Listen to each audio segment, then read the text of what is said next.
जय हिंद दोस्तों, उज्जवल परिवार फिर हाजिर है भैया आप लोगों के बीच में अपनी क्लास लेकर के और शुरू करते हैं आज की क्लास। दोस्तों आज एक हम नई सीरीज शुरू कर रहे हैं भाई, जिसमें इस सीरीज के अंदर हम पॉलिटी के विशेष जो टॉपिक हैं उनके ऊपर बात करने वाले हैं। और फोकस अगर मैं बात करूं तो इसमें आपका सीईटी, साथ में आपका जो दिल्ली पुलिस हेड कांस्टेबल वगैरह है, मैं ये बात कह सकता हूं कि यहाँ पर एसएससी लेवल के सभी एग्जाम और एचएससी लेवल के एग्जाम तक की यहाँ पर जो टॉपिक रहेंगे वो आपके करवाने की उज्जवल परिवार की तरफ से कोशिश की जाएगी। ठीक है, तो चलिए आज का पहला ही टॉपिक है। आज स्टार्ट कर रहे हैं हम 27/8/2022 है, आपको मालूम है। मैं भी शायद 27/9/2022 तक शायद अगर आप लगातार ये क्लासेस देखेंगे तो एक अलग ही कॉन्फिडेंस आप लोगों के बीच में आ जाएगा, क्योंकि आपको पता है अक्टूबर में आपका पेपर है हेड कांस्टेबल दिल्ली पुलिस का। तो यहाँ पर हिस्ट्री और पॉलिटी अगर मैं बात करूँ तो जीएस स्पेशल्स क्लासेज यहाँ पे रहेंगी आप लोगों के बीच में। तो शुरू करते हैं आज की क्लास, लेते हैं पहला ही टॉपिक। तो पहला टॉपिक अभी जब लास्ट में इस टॉपिक को मैंने विशेष तौर पे इसलिए उठाया क्योंकि लास्ट में अभी हाल ही में चर्चा में थे भाई आपके कौन, उपराष्ट्रपति साहब, क्योंकि आपको पता है देश के अंदर राष्ट्रपति और उपराष्ट्रपति का चुनाव हुआ। तो ये दोनों टॉपिक ऐसे हैं कि यहाँ से आपके क्वेश्चन बनने के प्रबल आसार रहने वाले हैं भाई 2022 के अंदर, क्योंकि दोनों चीजें ऐसी हैं, दोनों जो पद हैं देश के सर्वोच्च पद हैं और इन्हीं पदों के ऊपर हम एक बार बात करेंगे। तो आज जो टॉपिक ले रहा हूं मैं वो टॉपिक आपका पॉलिटी का, तो आपका है उपराष्ट्रपति भाई। किसके ऊपर बात करने वाले हैं हमें, उपराष्ट्रपति या वाइस प्रेसिडेंट।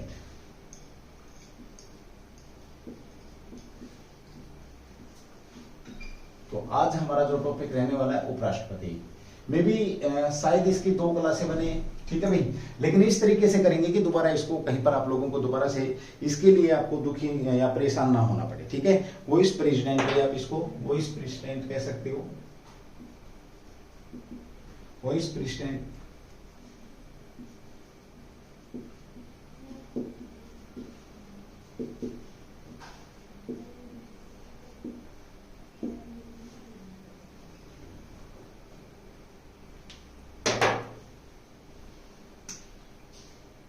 ठीक है भाई, तो चलिए शुरू करते हैं भाई। इस पद को लेकर के बात करेंगे। देखिए इसको साथ साथ एक्सप्लेन भी करूंगा, साथ के साथ आप लोगों को रिटर्न भी कराऊंगा। तो चलती क्लास के अंदर आप लोग रिटर्न करेंगे पॉइंटों को, और उसके बाद स्क्रीनशॉट अगर आपने लेना तो स्क्रीनशॉट ले सकते हैं, आपको समय दिया जाएगा।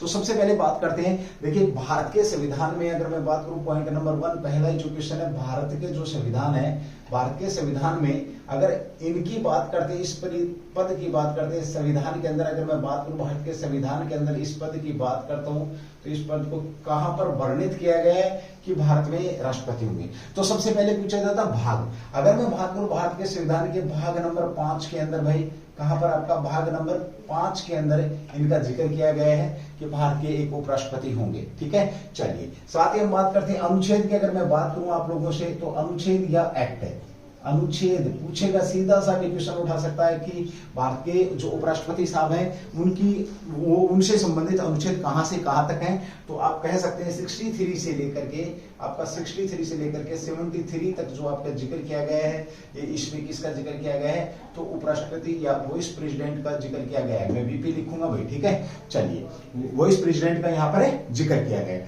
अब अगली बात करते हैं, यहाँ पर जो वाइस प्रेसिडेंट का जिक्र भारत में हमने संविधान की बात करेंगे, भारत के संविधान के भाग नंबर 5 के अंदर है, अनुच्छेद 63 से लेकर के 73 तक इनका जिक्र किया गया है। अब सबसे पहले हम बात करते हैं संविधान में एक और लेते हैं कि विशेष तौर पे ये कहां पर बोला गया है कि भारत में एक वाइस प्रेसिडेंट होंगे, भारत में एक वाइस प्रेसिडेंट होंगे। तो ये आपका अनुच्छेद नंबर 63 ये बोलता है कि भारत में क्या होंगे, एक वाइस प्रेसिडेंट होंगे। ये आपका कौन सा एक्ट बोलता है, तो एक्ट नंबर 63 में ये डिफाइन किया गया है कि भारत के एक आपके राष्ट्रपति उपराष्ट्रपति साहब होंगे। चलिए अब बात करते हैं कि हमारे दिमाग में ये बात कहां से आई, इस पद की आवश्यकता क्यों पड़ी देश के अंदर, इस पद को हमने कहां से लिया, ये सब बातें यहां पर अगर हम बात करते हैं। उससे पहले मैं आप लोगों को बता दूं, वरीयता क्रम में आपका अगर एक क्वेश्चन और बनता है कि वरीयता क्रम में उपराष्ट्रपति साहब का भारत में कौन सा नंबर है, तो वरीयता क्रम में वरीयता क्रम में अगर मैं बात करता हूं तो ये दूसरे नंबर के, कौन से नंबर के भाई, दूसरे नंबर के आपके व्यक्ति हैं, दूसरे नंबर का आपका पद है, जो इस पद पर रहेंगे दूसरे नंबर के व्यक्ति हैं। तो फिर पहले पर कौन होते हैं, पहले पर आपके राष्ट्रपति साहब होते हैं, जो प्रेसिडेंट ऑफ इंडिया होते हैं। ठीक है, चलिए भाई, अब यहां पर हमने बात करी वाइस प्रेसिडेंट की। तो अब सबसे पहला क्वेश्चन ये आता है कि भारत की संविधान के अंदर जो हमने उपराष्ट्रपति साहब की जो पद लिया है, या इसका जो भाव है हमने कहां से लिया है। चलिए, अगर मैं बात करूं ये जो पद है उपराष्ट्रपति का जो पद है, यहां पे लिख रहा हूं भाई, ये पद कहां से लिया है, साथ के साथ नोट कर सकते हैं। मैं बड़ा तसल्ली से करा रहा हूं भाई, कहां से लिया है। अगर ये आप लोगों से पूछा जाए लिया है, तो इसका जो आंसर रहेगा भाई वो रहेगा यूएस से। यूएस से कहां से लिया है, तो यूएसए से हमने इस पद को लिया है कि भारत में एक उपराष्ट्रपति होंगे।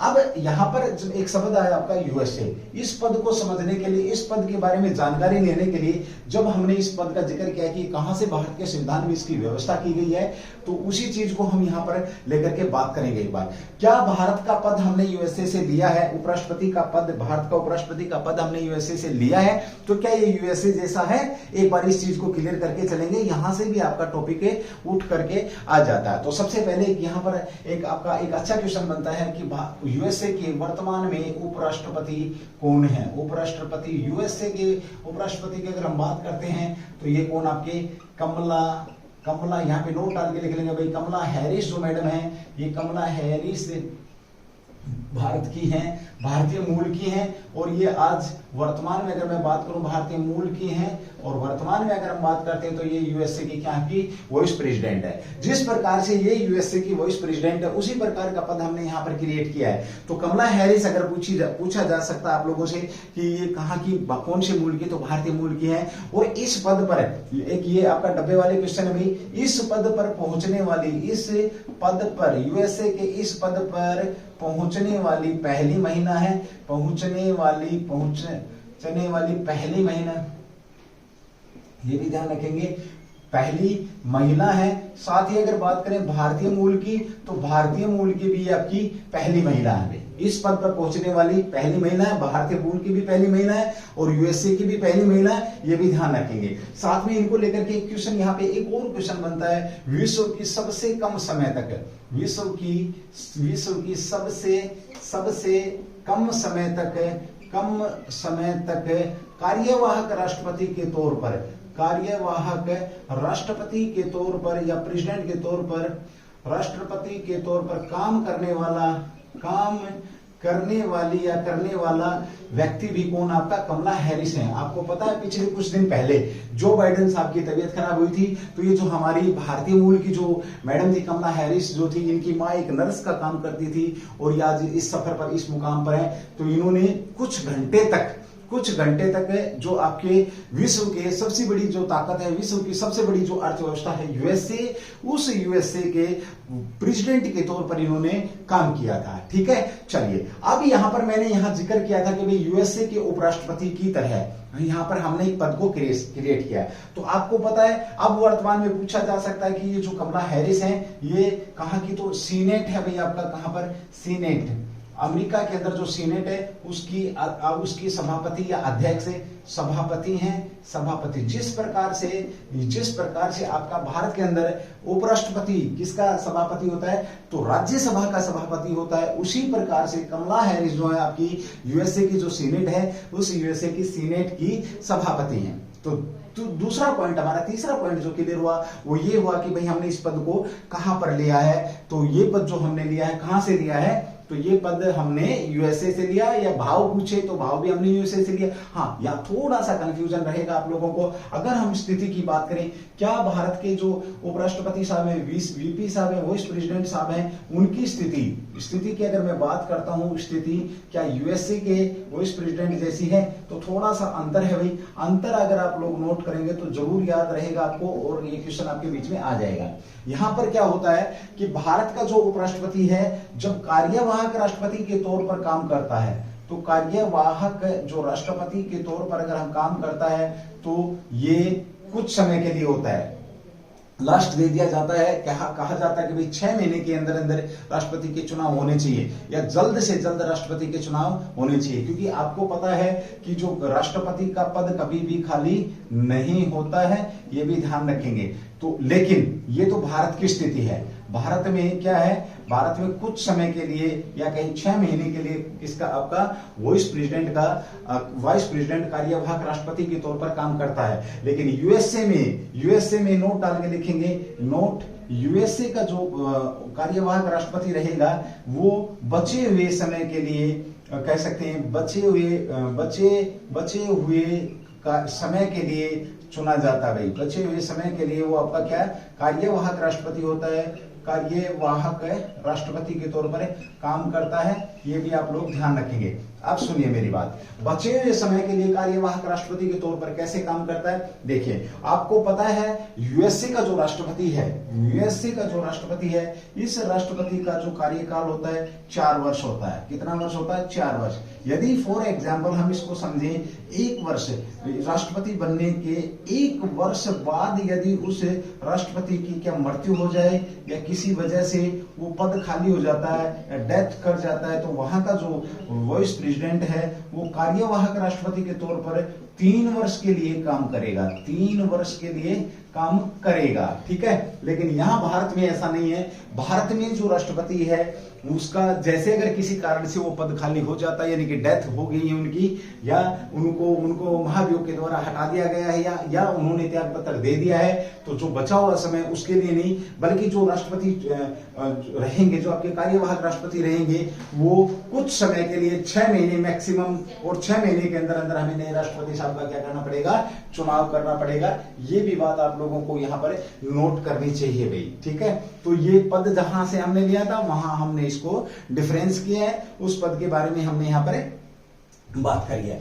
दूसरी बात यहाँ पर एक बार रिवाइज कराऊंगा, उसके बाद फिर आगे बढ़ेंगे। देखिए हमने बात करी भारतीय संविधान में भाग नंबर 5 में अनुच्छेद 63 से 73 तक वाइस प्रेसिडेंट की व्यवस्था की गई है। अनुच्छेद आपका या हम कहें एक्ट 63 ये डिफाइन करता है कि भारत में एक उपराष्ट्रपति होंगे, ठीक है भाई। वरीयता क्रम में ये दूसरे नंबर पर है, तो पहले नंबर पर वरीयता क्रम में अगर मैं बात करूं या सर्वोच्च, भारत के सर्वोच्च हैं वो कौन, राष्ट्रपति हैं। दूसरे नंबर पर जो सर्वोच्च है वो कौन, आपके उपराष्ट्रपति साहब ही हैं। चलिए अगली बात करते हैं। देखिए यहां पर है ना बहुत से कंफ्यूज आप लोगों के दूर होने वाले हैं इस क्लास के अंदर भाई, ठीक है। एक बार कॉपी पेन जरूर अपना हाथ में रखेंगे, और बहुत सारी चीजें ऐसी लास्ट तक मैं आप लोगों को लेके जाऊंगा। उसके बाद में मैं आप लोगों से आपको समय दूंगा 2 मिनट का, 3 मिनट का, या जो भी क्लास के अंदर एक बार जो भी आपके क्वेश्चन रहेंगे उन्हें आप एक बार कमेंट्स करके जरूर डालेंगे। मैं उनका 100% रिप्लाई करूंगा। अब थोड़ा सा कम रिप्लाई कर पा रहा उज्जवल परिवार भाई,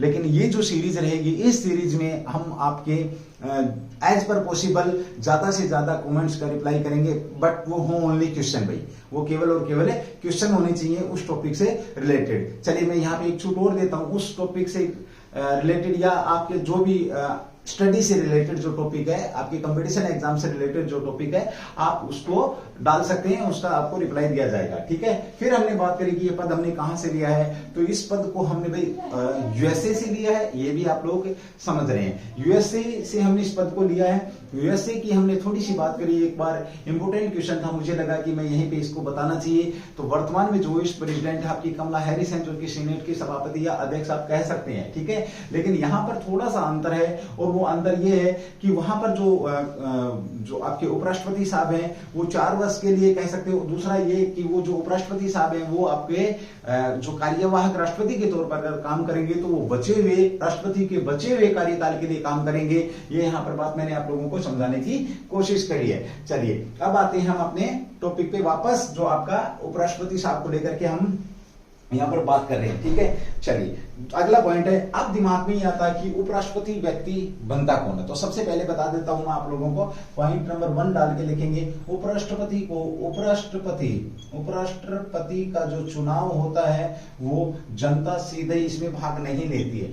जनता सीधे भाग उपराष्ट्रपति के चुनाव में जनता सीधे भाग नहीं लेती है, याद रखना भाई। नहीं लेती है तो फिर कैसे चुने जाते हैं ये आपको मालूम होना चाहिए। ठीक है, ये मैं आगे चल करके आप लोगों से बात करूंगा, क्योंकि यहां पर अगर हम बात करते हैं, और दूसरी बात यह है कि एक क्वेश्चन आपका और बनेगा, इसका जो चुनावी जो प्रक्रिया है, दूसरा पॉइंट है जो चुनाव की जो प्रक्रिया है, ये आपकी जो राष्ट्रपति सेम कैसी रहने वाली है, राष्ट्रपति की तरह रहने वाली है, ये भी आप लोग याद रखेंगे भाई। ठीक है, लेकिन यहां थोड़ा सा अंतर रहेगा, और अंतर किसका रहेगा, राष्ट्रपति और उपराष्ट्रपति में निर्वाचक मंडल का हम यहां पर अंतर रखने वाले हैं। ठीक है, चलिए एक बार इसका स्क्रीनशॉट लेंगे भाई, उसके बाद हम आगे बढ़ेंगे।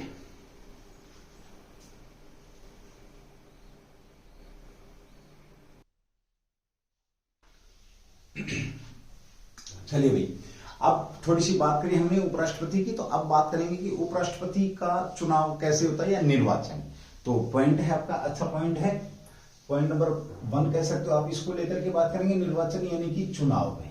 सबसे पहले तो बात करें चुनाव की, तो आपको बता दूं जो इसका जो चुनाव होता है वो सेम राष्ट्रपति की पद्धति के अनुसार ही होता है, अप्रत्यक्ष रूप से। पहला तो क्या भाई है इसका, अप्रत्यक्ष, अगर चुनाव का प्रकार पूछें तो अप्रत्यक्ष है। ठीक है, दूसरी बात करते हैं यहां पर, अप्रत्यक्ष हो गया, इसके अंदर जो थोड़ा सा अंतर है, अगर पद्धति की बात करें तो वही आपका एकल संक्रमणीय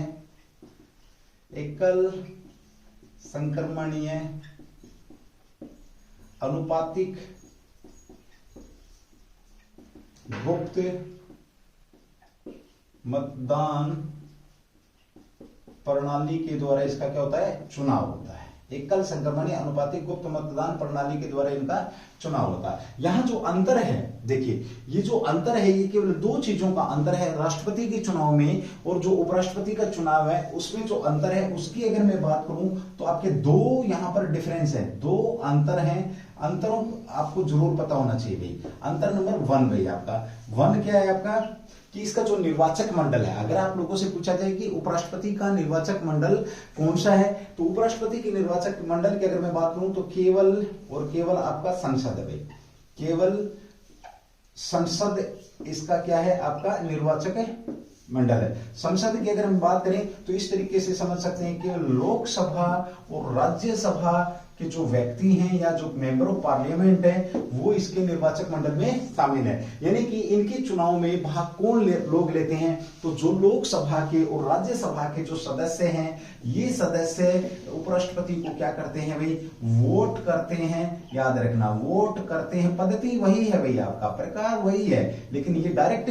वोट करते हैं। इसमें क्या होता है, डायरेक्ट वोट किया जाता है। दूसरा बड़ा अंतर, अब इसमें आप बोलेंगे सर इसमें अंतर क्या है, ये तो राष्ट्रपति के चुनाव में भी भाग लेते हैं, लेकिन राष्ट्रपति के चुनाव की मैं बात करता हूं तो उसमें केवल आपके कौन लोग भाग लेते हैं राष्ट्रपति के चुनाव में, केवल आपके जो निर्वाचित लोग हैं, यानी कि चुने हुए लोग हैं, या चुनाव लड़कर जो लोग आए हैं, चुनाव जीतकर, लड़कर नहीं लिखेंगे भाई, चुनाव जीतकर जो लोग यहां पर पहुंचे हैं, जीतकर जो आए हैं, वही लोग आपके राष्ट्रपति के चुनाव में क्या करते हैं, भाग लेते हैं। लेकिन उपराष्ट्रपति के चुनाव की अगर मैं बात करता हूं जो अंतर की, तो यहां पर आएगा आपका सदस्य होंगे, तो ब्रैकेट में करना सभी सदस्य, चाहे वो मनोनीत हो और चाहे वो आपका निर्वाचित व्यक्ति हो, तो ये सारे के सारे व्यक्ति आपके चुनाव में भाग लेते हैं, किसके, उपराष्ट्रपति के चुनाव में भाग लेते हैं। पहला अंतर। दूसरा अंतर निर्वाचक मंडल में अंतर है आपका, यहां पे लिख रहा हूं। दूसरा जो अंतर है, इस अंतर की अगर मैं बात करूं राष्ट्रपति और उपराष्ट्रपति में,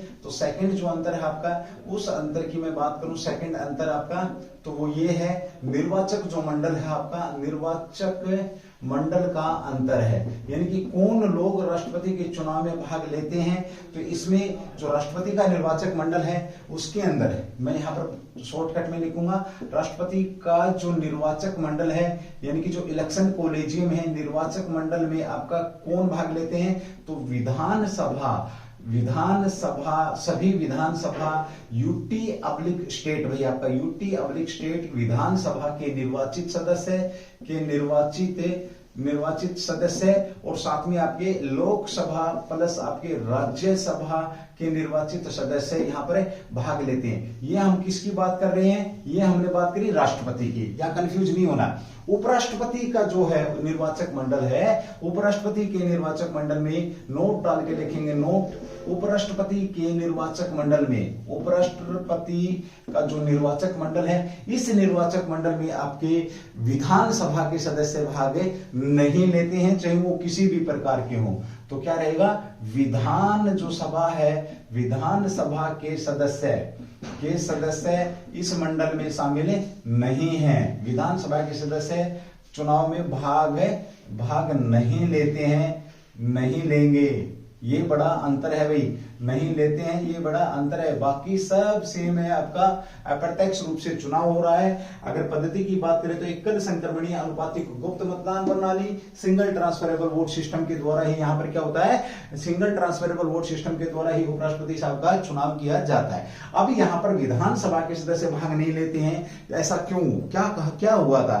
तो यहाँ पर मैं आप लोगों को बता दूं, भीमराव अंबेडकर साहब ने यह बोला था कि राष्ट्रपति कि अगर हम बात करते हैं तो राष्ट्रपति के अंदर जो शक्ति है वो राज्य की तथा केंद्र की दोनों शक्तियां निहित होती हैं राष्ट्रपति के अंदर।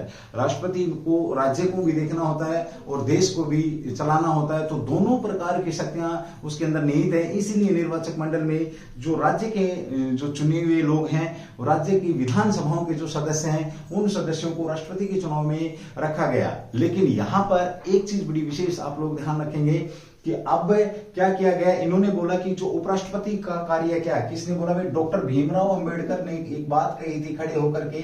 अंबेडकर साहब ने जब ये बात चली थी तो जो संविधान के जनक है, इन्होंने कहा था कि जो उपराष्ट्रपति है, उपराष्ट्रपति के जो कार्य हैं वो सामान्य हैं, उनका स्टेट से कोई लेना देना नहीं होता इतना ज्यादा।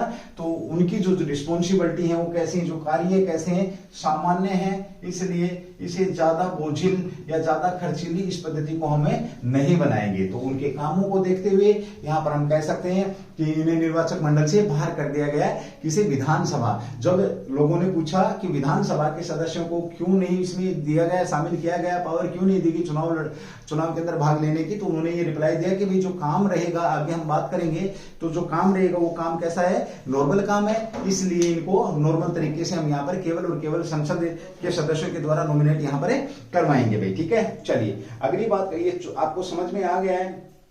इन्होंने अलग अलग से अपनी व्याख्या करी थी, व्याख्यान दिया था। और उपराष्ट्रपति के चुनाव में भाग लेने हेतु आमंत्रित किसको किया जाता है? तो केवल और केवल आपका जो संसद के सदस्य हैं उन्हें ही किया जाता है। ठीक है भाई, चलिए अब यहां पर लेकिन इन्होंने एक चीज बोली, इन्होंने ये बोला कि जब उपराष्ट्रपति साहब का भाई सामान्य काम कैसे, तो राष्ट्रपति के तौर पे भी काम करता है। तो इन्होंने यहाँ पे एक बात रखी थी, अपना पॉइंट रखा था कि कुछ समय के लिए ही आपका ये कार्यवाहक राष्ट्रपति रहते हैं, कुछ समय के लिए ही कार्यवाहक राष्ट्रपति रहते हैं, इसलिए इनकी आवश्यकता नहीं है। ये भी आप लोग यहाँ पर ध्यान रखेंगे। ठीक है, तो चलिए एक बार इसका स्क्रीनशॉट लेंगे। यहाँ पे मैंने बात करी निर्वाचक मंडल, साथ में चुनाव का प्रकार, चुनाव की प्रणाली और कौन कौन लोग भाग लेंगे। राष्ट्रपति का निर्वाचक मंडल का मैंने यहाँ पे जिक्र किया है। तो राष्ट्रपति के निर्वाचक मंडल में यूटी स्टेट के विधानसभा के निर्वाचित प्लस लोकसभा और राज्यसभा के निर्वाचित सदस्य यहाँ पर भाग लेंगे। उपराष्ट्रपति में केवल और केवल विधानसभा के सदस्य भाग नहीं लेते हैं, बाकी यहाँ पर आपके लोकसभा और राज्यसभा के सभी सदस्य उनके निर्वाचक मंडल में भाग लेते हैं। ये मैंने यहाँ पे लिखा भी है, सभी सदस्य भैया आपके, कैसे सभी सदस्य यहाँ पर चुनाव में भाग लेते हैं। ठीक है, चलिए आगे बात करेंगे। एक बार आप इसका स्क्रीनशॉट लें, उसके बाद आगे बढ़ते हैं भाई।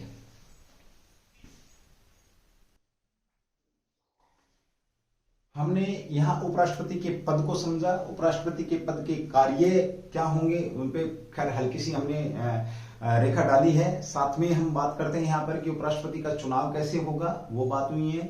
अब बात आती है, निर्वाचक मंडल की बात कर रही है, अब बात आती है कि कौन व्यक्ति आपका उपराष्ट्रपति, भारत का उपराष्ट्रपति बन सकता है। तो बात करेंगे किसकी? अहर्ताओं की बात करेंगे, अहर्ताओं की बात करेंगे, अहर्ताएं। ठीक है, यानी कि योग्यताओं की बात करेंगे। तो जैसा कि आपको पता है, अहर्ताएं की अगर हम बात करते हैं तो यहां पर ध्यान रखना भाई, अहर्ताओं में number 1, he have citizenship of India, वह भारत का नागरिक हो। चार अहर्ताएं हैं, याद रखना, कैसे भी घुमा फिरा के आप लोगों से पूछ लेगा। वह भारत की नागरिकता रखता हो, भारत की नागरिकता रखता हो, रखता हो। यहां पर एक शब्द आया है नागरिकता या सिटीजनशिप। सिटीजनशिप भारत के संविधान में कहां पर दी गई है? तो भाग नंबर 3 के अंदर या 2 के अंदर। कहां पर आपकी भाग नंबर, मुझे कमेंट्स करके बताएंगे कि सिटीजनशिप ऑप्शन ए भाग नंबर 2, ऑप्शन बी भाग नंबर आपका 3, ऑप्शन डी भाग number 4, option A, option D में आपका भाग नंबर ए। तो मुझे जल्दी भाग नंबर 1 तो मुझे बताएंगे नागरिकता की व्यवस्था भारत के संविधान में कहां पर की गई है? बेहतरीन क्वेश्चन भैया आप लोगों का। He have citizenship of India. इसका मतलब ये है कि यहां पर नागरिकता, देखिए एक शब्द यहां पर मैं यहां थोड़ा सा और कंपैरिजन करूंगा। जिस प्रकार से अगर ये शब्द यहां पे आ जाता कि वह भारत का मूल रूप से नागरिक हो, आप लोगों से क्वेश्चन पूछा जाएगा। देखिए क्वेश्चन पूछा जाएगा इसकी योग्यताएं, इनमें से कौन सी योग्यताएं, इनमें से कौन सी योग्यता शामिल नहीं है? क्वेश्चन रहेगा इनमें से भारत के जो उपराष्ट्रपति हैं उनके लिए कौन सी योग्यता शामिल नहीं की गई है? नंबर 1 यहां पे लिखा जाएगा वह भारत का मूल रूप से नागरिक, वह भारत का नागरिक हो, वह भारत का नागरिक हो, ठीक है।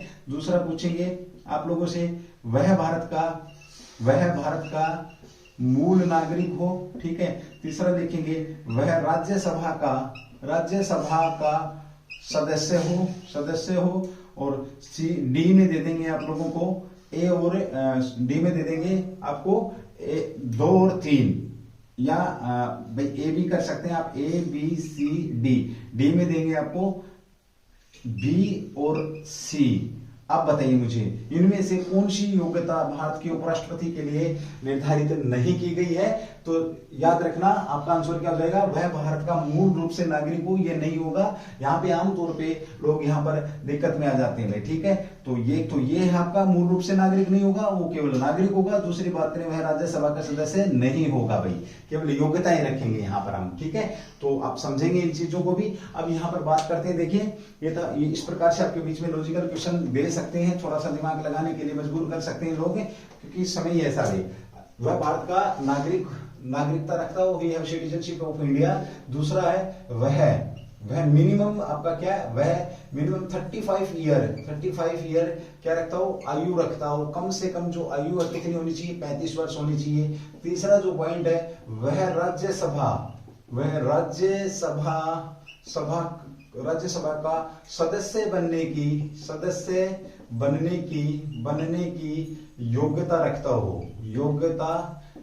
रखता हो। और चौथा जो पॉइंट आता है वह लाभ के पद पर नहीं होना चाहिए। यहां पर ये एक शब्द आया है वह लाभ के पद पर नहीं होना चाहिए। दोस्तों ध्यान रखना, इसको बड़ी लाइटली ले लेते हो तुम कि लाभ का पद है। यहां पर मैं बता दूं आपको लाभ के पद की अगर मैं एक्सप्लेनेशन की यहां पर जरूर समझूं तो देखिए लाभ का पद वह पद होता है या तो सरकारी नौकरी में, ठीक है, आपका सरकारी नौकरी पर है तो वह लाभ का पद है। दूसरा कोई व्यक्ति, नंबर 1 अलग से लिख लेना भाई, लाभ का पद कौन सा लाभ का पद होता है? लाभ का पद भाई नंबर 1 वह सरकारी नौकरी पर हो, ठीक है, या सरकार नौकरी पर। दूसरा वह जमीन व धन का वितरण करता हो या उसका सदस्य हो या उस विभाग का क्या हो? अध्यक्ष हो, तो भी आपका वो लाभ के पद पर आएगा। अभी हाल ही में चर्चा में आपके हेमंत सोरेन जो सीएम साहब हैं आपके, वो चर्चा में है क्योंकि उन्होंने कोयला आवंटन में कहीं कोई पद ले रखा है और वो सीएम रहते हुए वो अपने पास पद रख रहे हैं। ये बार बार मुद्दे उठते हैं लाभ के पद के भाई, कि कोई भी व्यक्ति, यानी कि मैं कुल मिलाकर के बात करूं, कहीं से भी अगर वो व्यक्ति कोई पैसा ले रहा है, जमीन का वितरण कर रहा है, सरकार में किसी पद पर है, सरकारी पद पर है, तो वह आपके लाभ के पद में काउंट हो जाएगा और आपकी जो सदस्यता है वो क्या हो जाएगी? निरस्त कर दी जाएगी। यहां पर और बता देता हूं, कुल मिला के आप लिख सकते हैं कि किसी भी प्रकार से उसके पास कोई जो सरकारी जो पैसा है सरकार की तरफ से या कैसे भी आपका उसके पास पैसा नहीं पहुंचना चाहिए, वो आपका लाभ का पद है। नोट डाल के आप यहां पर एक चीज लिख सकते हैं, आप केंद्र प्लस जो आपका राज्य है, राज्यों के जितने भी जो मंत्रिमंडल हैं, मंत्रिमंडल में जो मंत्री शामिल हैं, चाहे वो धन का वितरण कर रहे हैं, चाहे वो जमीन का आवंटन कर रहे हैं, चाहे वो वित्त मंत्री हैं, चाहे आपके राष्ट्रपति, उपराष्ट्रपति, आपके साथ में राज्यपाल, साथ में आपके जितने भी जो लोग हैं, वो लाभ के पद पर नहीं आते हैं, वो लाभ के पद पर काउंट नहीं होते हैं। ये एक प्रकार की क्या आपकी सेवा ही है। तो ये था आपका लाभ का पद। तो यहाँ पर जो चौथा पॉइंट था वो लाभ के पद पर नहीं होना चाहिए। इस प्रकार का व्यक्ति क्या कर सकता है, आपका भारत के इस प्रकार का व्यक्ति चुनाव लड़ सकता है। सबसे पहले आपकी क्या आ गई है, ये शर्तें आ गई है, ठीक है। अब आगे अगर कोई व्यक्ति इतनी सारी शर्तें रखता है तो क्या वह चुनाव लड़ सकता है? नहीं भाई, अभी कुछ और चीजें यहाँ पे निकल करके आएंगी। इनके लिए जो चुनाव लड़ने के लिए जो जरूरी चीजें हैं उनकी भी यहाँ पर बात करेंगे। देखिए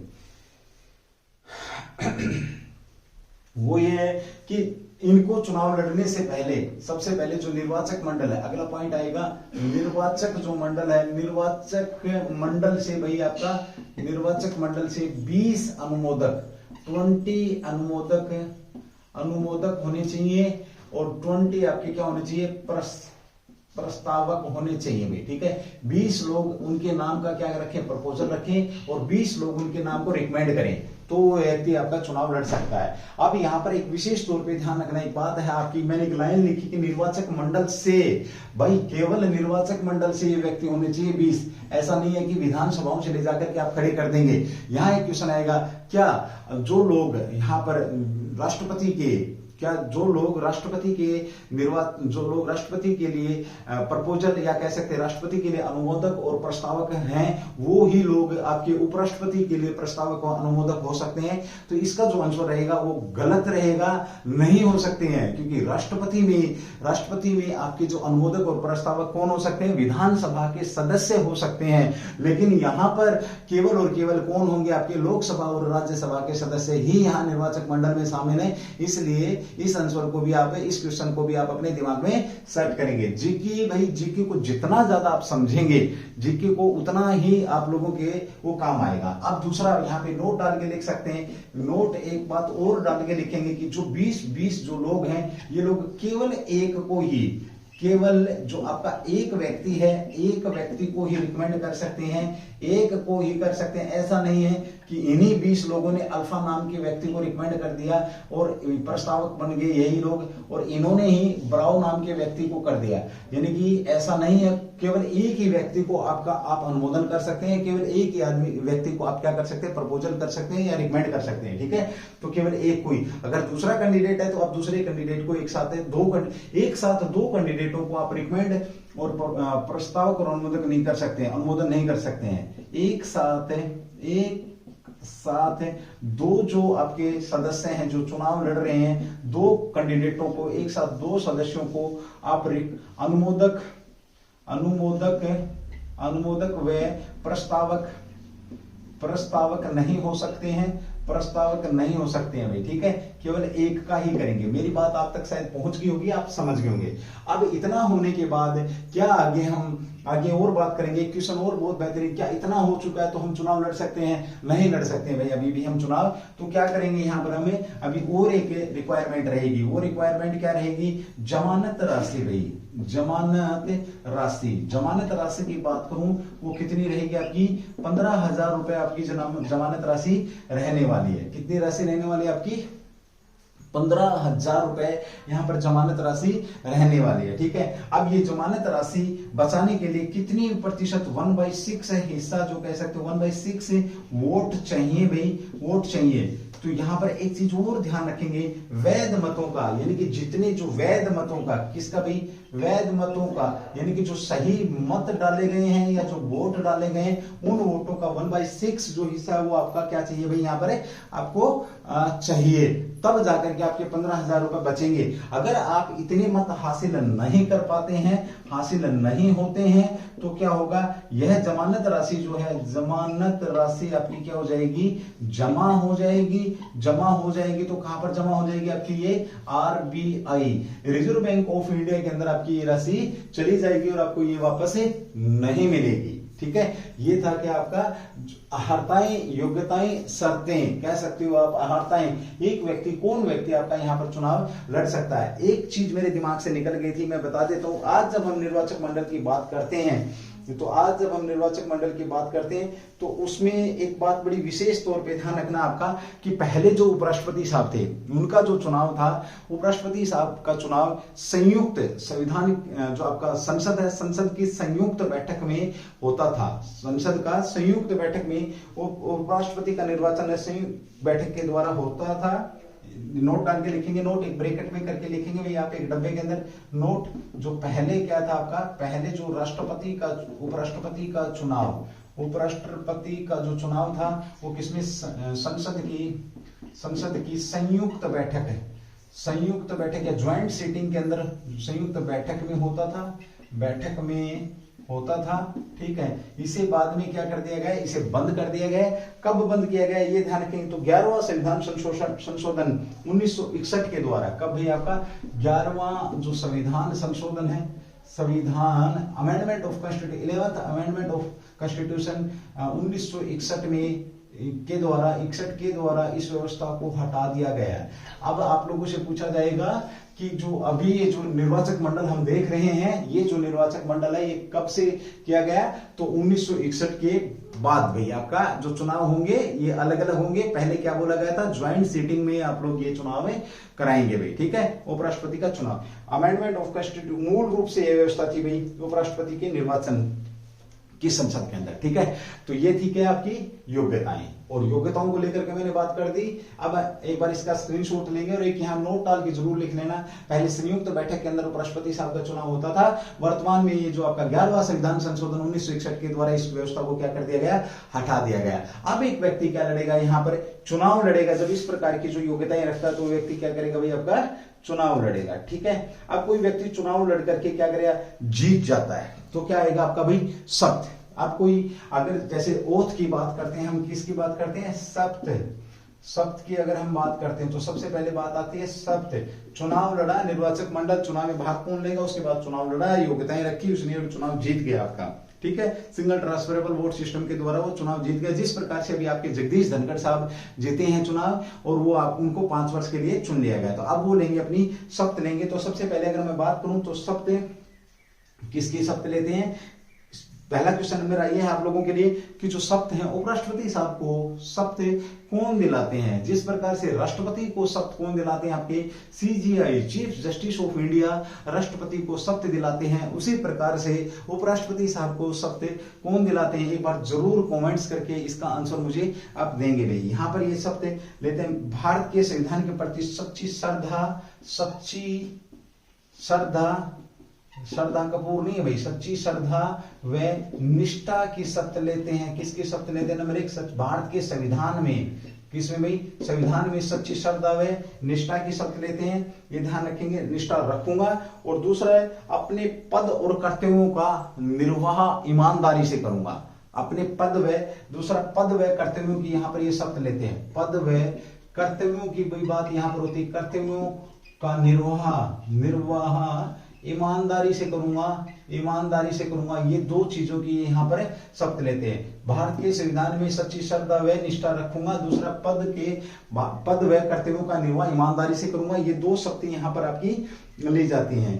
ठीक है, ओके। उपराष्ट्रपति के पद की शपथ, अगर मैं क्वेश्चन छोटा था, चलिए मैं ही बता देता हूं आपको। उपराष्ट्रपति के पद की शपथ की अगर मैं बात करता हूं तो या तो स्वयं राष्ट्रपति या राष्ट्रपति द्वारा निर्धारित कोई भी व्यक्ति उपराष्ट्रपति साहब को क्या कराता है भाई, शपथ दिला देता है। ठीक है, शपथ ग्रहण करवाता है। और जिस दिन शपथ ग्रहण करते हैं उसी दिन से इनका कार्यकाल क्या होता है, आरंभ हो जाता है, उसी दिन से इनका कार्यकाल समझा जाता है। शपथ किसकी ग्रहण करते हैं, ये आपके बीच में है भाई। ठीक है, चलिए दोस्तों, आज की जो क्लास है हम यहीं तक रखेंगे, लेकिन जिस हिसाब से मैं आप लोगों को कर रहा हूं उसके बाद में भी शायद आप लोगों को इस टॉपिक पे बात करने की आवश्यकता ना पड़े। शायद 2 या 3 क्लास, आज की क्लास पहला दिन है तो थोड़ी सी छोटी रखी गई है भाई। ठीक है, ये क्लास आपकी 1 घंटा के आसपास हम रखा करेंगे। जो भी स्पेशल जो आपका क्लास रहेगी, चाहे वो लाइव रहे, चाहे आपका इसी प्रकार से रिकॉर्डेड रहे, तो ये पहली क्लास तो हम आज आपके बीच में 27 अगस्त से जो सेशन स्टार्ट कर रहे हैं, इसमें आपके बीच में ये रिकॉर्डेड क्लास आ रही है। कोई आपका सजेशन है, आप कुछ चाहते हैं, आप कोई विशेष टॉपिक चाहते हैं, तो कोई भी स्टूडेंट जो ये चाहे कि सर ये टॉपिक हमारा यहाँ पे होना चाहिए, विशेष तौर पे उज्जवल परिवार वाले जो ऑफलाइन जो स्टूडेंट्स मेरे पास आ रहे हैं, वो अपना कमेंट्स एक बार जरूर करें। उनके ऊपर तो 100% विचार किया जाएगा, अगर कोई स्टूडेंट अपना अगर विचार रखता है तो। ठीक है, तो चलिए दोस्तों, थैंक यू, जय हिंद, जय भारत, डू दी बेस्ट। पढ़ते रहिए, व्यस्त रहिए, मस्त रहिए।